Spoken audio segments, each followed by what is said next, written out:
Assalamualaikum warahmatullahi wabarakatuh.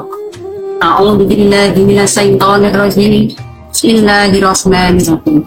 Alhamdulillahilladzi hadana li hadza wa ma kunna linahtadiya lawla an hadana Allah. Wassalatu wassalamu ala sayyidina Muhammadin nuril hidayah wa ala alihi wa sahbihi bil asadiq amma.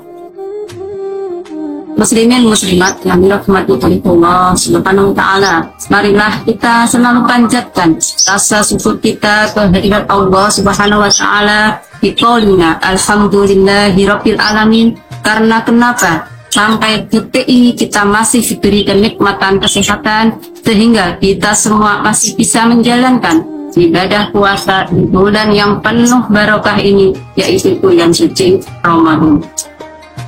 Kemudian sholawat ma'asalam tetap tercurahkan kepada Rasulullah Muhammad sallallahu alaihi wasallam biqaulina Allahumma sholli ala sayyidina Muhammad wa ala ali sayyidina Muhammad. Di sini saya akan mengkaji tentang siapa dan apa yang harus dilakukan supaya selamat dari siksa kubur. Telah diutarakan oleh Al-Faqih Imam Abdullah As-Samarqandi radhiyallahu anhu di dalam kitab Tamhidul Mufhim.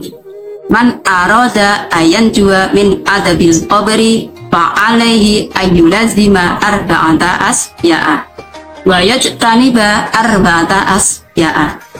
Fa muhafadhatus sholawati was shadaqatu wa qiraatul qur'ani wa kasratut tasbih. Fa inna hadil asya'a tudhi'ul qabra wa tuwasti.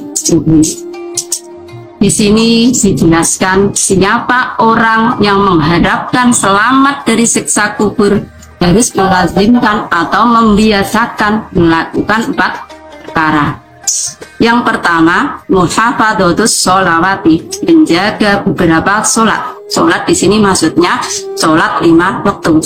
Jadi teman-teman muslimin muslimat rahimakumullah, serepot apapun, sesulit apapun, dan dimanapun kita berada, jangan sekali-kali ini menggunakan yang namanya sholat 5 waktu. Kemudian yang kedua adalah washodaqatu, sedekah. Teman-teman, sedikit atau banyak, marilah kita usahakan selalu bersedekah. Mungkin masih banyak orang yang sudah banyak harta tetapi belum mau cara jawabanipun niku tesih eman-eman untuk sedekah. Nah, itu tergolong orang yang bakhil. Dan ada juga yang orang masih sedikit hartanya tetapi tidak eman-eman untuk sedekah.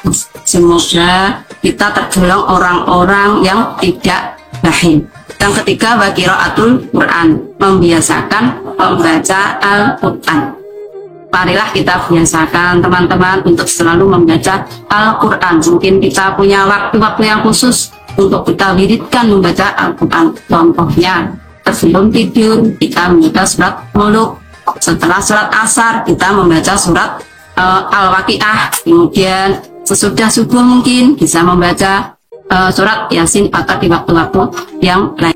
Kemudian yang keempat teman-teman, yaitu kasratut tasbih, membiasakan memperbanyak membaca tasbih. Subhanallah, subhanallah bihamdi, subhanallahil azim, astagfirullah wa atubu ilaih.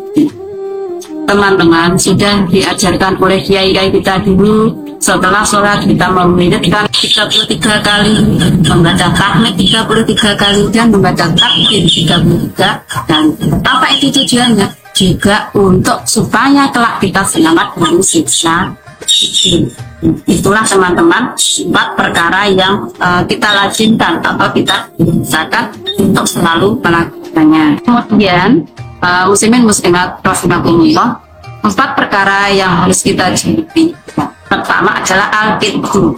Al-kidbu artinya berbohong atau berkata dusta. Berkata dusta itu yang tahu orang itu dengan Allah. Orang yang diajak bicara itu tidak tahu, itu tandanya orang yang munafik. Orang munafik. Kalau orang mukmin teman-teman itu tidak berbohong. Karena kenapa? Karena dia selalu merasa diawasi dan dilihat oleh Allah Subhanahu sana.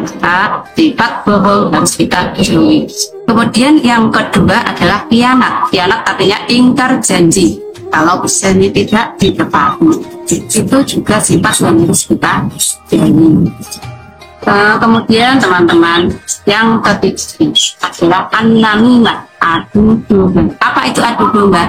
Menciptakan suatu kebencian, menciptakan suatu kebencian antara orang satu dengan orang lain, atau menciptakan suatu pertengkaran antara golongan yang satu dengan golongan yang lain.